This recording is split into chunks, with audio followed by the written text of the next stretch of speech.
ஒரு சிறை கைதிக்கு அவனுடைய மனைவி கடிதம் எழுதியிருந்தாள்.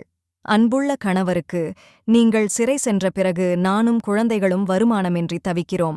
நம் வீட்டின் பின்னால் உள்ள கற்பாறை மண்டிய நிலத்தை பண்படுத்தி தோட்டம் அமைத்து காய்கறி பயிரிட்டு குடும்பத்தை நடத்திச் செல்லலாம் என்று எண்ணுகிறேன். ஆனால் நிலத்தை தோண்டும் வழிதான் தெரியவில்லை. கைதி பதில் எழுதினான். குடும்பச் செலவுக்காக வேறு ஏதாவது வழி செய்து கொள். பின்னால் இருக்கும் நிலத்தில் கை வைக்காதே. அங்குதான் நான் கடத்திய தங்கக் கட்டிகளை புதைத்து வைத்துள்ளேன். நீ ஏதாவது செய்யப்போக பிறகு எனக்கு வைத்த இடம் மறந்துவிடும். ஒரு வாரத்துக்குப் பின் மனைவியிடமிருந்து கடிதம். அன்புள்ள கணவருக்கு, யாரோ ஒரு கூட்டத்தினர் பொக்லைன் இயந்திரத்துடன் வந்து நம் கொல்லைப்புறத்தைத் தோண்டி பாறைகளையெல்லாம் அகற்றினர். இப்போது நிலம் சீராகிவிட்டது. ஆனால் தங்கக்கட்டிகள் எதுவும் இல்லையே.